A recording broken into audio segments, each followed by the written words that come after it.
You can now make online payments to Jaffna Divisional Secretariat via GovPay.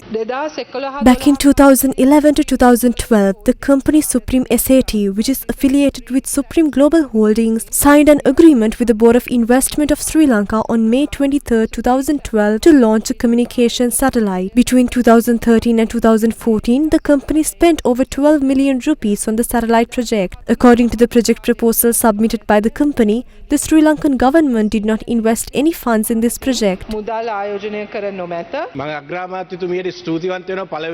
First of all, I'd like to thank the Prime Minister for giving a clear response today to a question that has been raised by many investors. I believe most Sri Lankans know this case as Chichi's rocket. It was widely claimed that $300 million were invested in this project and that the money had disappeared. In fact, on the day I raised the question, Minister Bima Ratnayaka also said that it had vanished. But now the Prime Minister herself has clarified that no such thing happened. Not a single Sri Lankan rupee was invested in the project, and in fact, it has generated a direct income for the country annually. For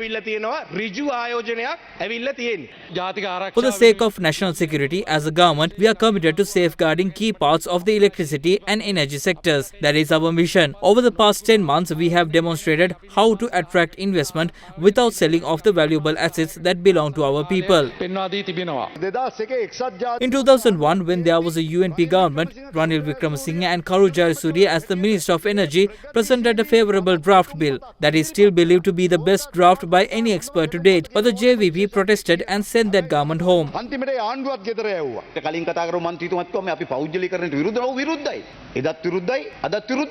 හැබැයි අපි කිසිසේත්ම විවිධ අවශ්‍යතාවය පරිදි පෞද්ගලික ව්‍යවසායකත්වය නොට කැඳවන එකට අපි විරුද්ධ නැහැ.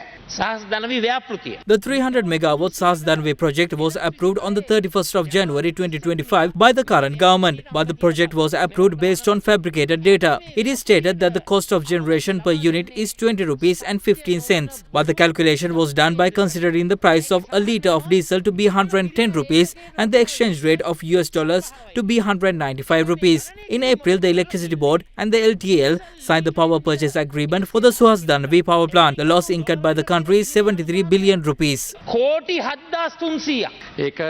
The opposition leader is referring to variables used in the tender called in 2021. Those variables are no longer applicable today.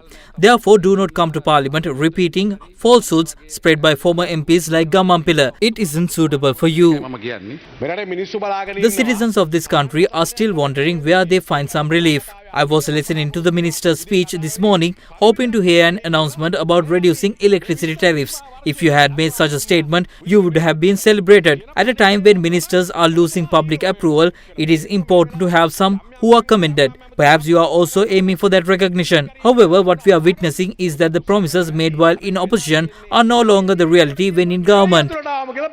The government came to power pledging to repeal the amendments introduced by the previous administration. However, after realizing they could not fully discard them, they presented an amendment that is only slightly different from the previous version. You previously claimed there was a hole in the Umaoya project and protested against it. You also opposed the Norechole power plant, and under the Good Governance administration, that project was suspended through a deal. These current amendments are no different from the earlier ones. Read them and see. Only the cover has changed. What did we say before coming into power? We said we would reduce electricity tariffs by 1/3 within 3 years. As the MP before me mentioned, this cannot be done overnight. It was attempted in the past, but now the Ceylon Electricity Board is bearing the cost of those decisions. As a political party, we oppose the Umaoya project and we had valid reasons. It is not as though you are unaware. The Supreme Court in its verdicts on this case stated that about 13,000 houses were damaged because of the Umaoya project and nearly 7,000 springs dried up. We were never against the country's development. We oppose the harm it caused. I urge the public to understand the opposition's current protest. This is the frustration they carry. They see the country progressing and that causes them discomfort.